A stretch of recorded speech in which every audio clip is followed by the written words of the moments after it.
mayroon pa kayong mukhang maihaharap sa akin ng ate mo? Oops! Mali pala ako. Mula ulo, mukhang paa. Aba! Pagkatapos ng lahat, ginawa namin, Christina. Malinis ang pamilya namin. Hindi gaya ng tatay mo, mailan sa katotohanan. Anong sinabi mo? Abat, wag na wag mong madamay-damay ang daddy ko dito. Aba, sino ka ba? Bakit hindi, Christina Cordosa? Isara mo nga ako, sino ka ba? Christina Cordova ang pangalan ko. FYI, sa ganda kong to, hindi mo alam bigkasin ang pangalan ko.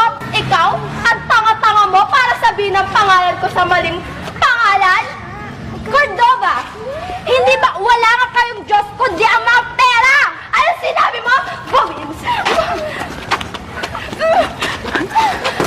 Wag na wag mong pagbubuhatan ng kamay ang kapatid ko. Kung gusto mo ng gulo, humanap ka sa mga sirang katulad mo. Tandaan mo, Clara, hindi pa tayo tapos. At siyang iskandalosa mong kapatid, magbabayad siya sa ginawa niya sa akin. Humanda kayong dalawa. Lintik lang ang walang ganti! Nay, ano pong gagawin natin? Tawagin mo nga ate mo!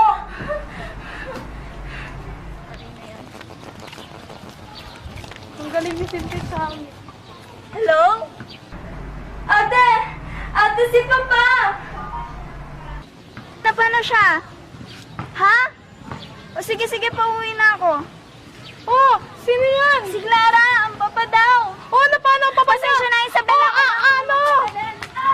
Papa! Papa! Papa! Anong kalagayan ni Papa? Mama! Anak, malubha na ang papa. Tinatawag na siya ng boss niya. Alagaan mo ang mama at mga kapatid mo. Pati na rin ang sarili mo.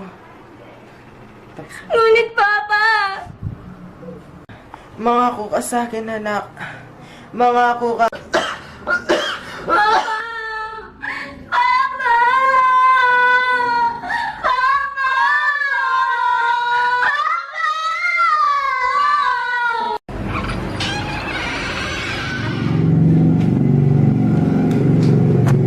Anak, pumasok ka sa loob. Ngunit, Inay! Marisa, pumasok ka sa loob. Clara, sabihin mo ang ate mo. Josepa, bayaran mo lang ang mga utang mo. Ngunit, Daniel, alam mo naman kakamatay pa lamang ang kumpare mo si Marco. Paano ko ito mababayaran? Wala akong trabaho. Tigilan mo na ang pagdadrama. Gusto ko pera, hindi Ikaw nga- drama. Baka gusto mong sumunod sa asawa mo. At ano? Eto, gusto mo. Huwag, Daniel. Kawawa ang anak ko. Ikaw ang kawawa, hindi sila.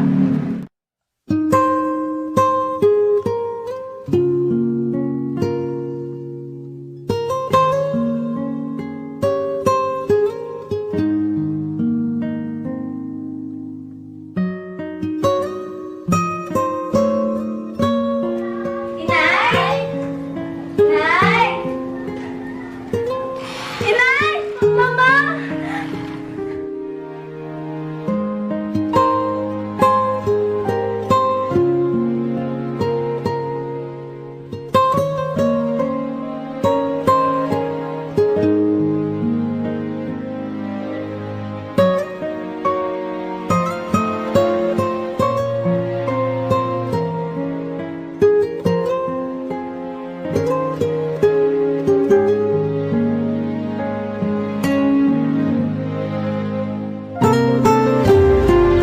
Tuluyan na ngang nawalan ng saysay ang buhay. Wala na ang papa at wala na rin ang mama na siya na lamang katuwang namin ni ate sa buhay.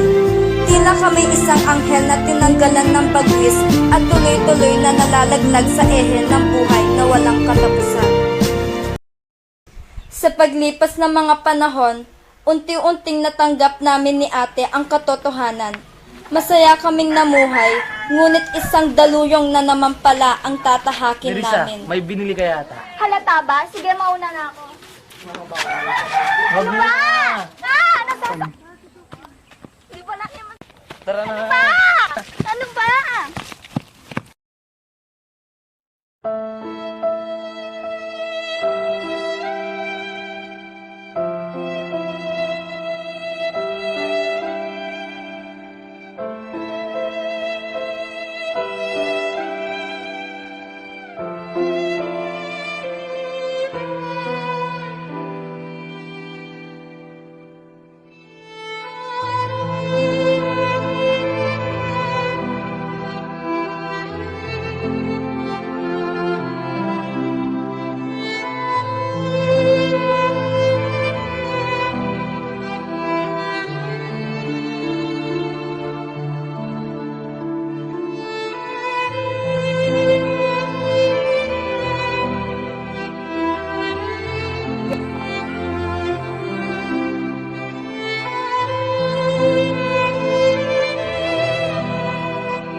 Nang hina ako sa nalaman ko.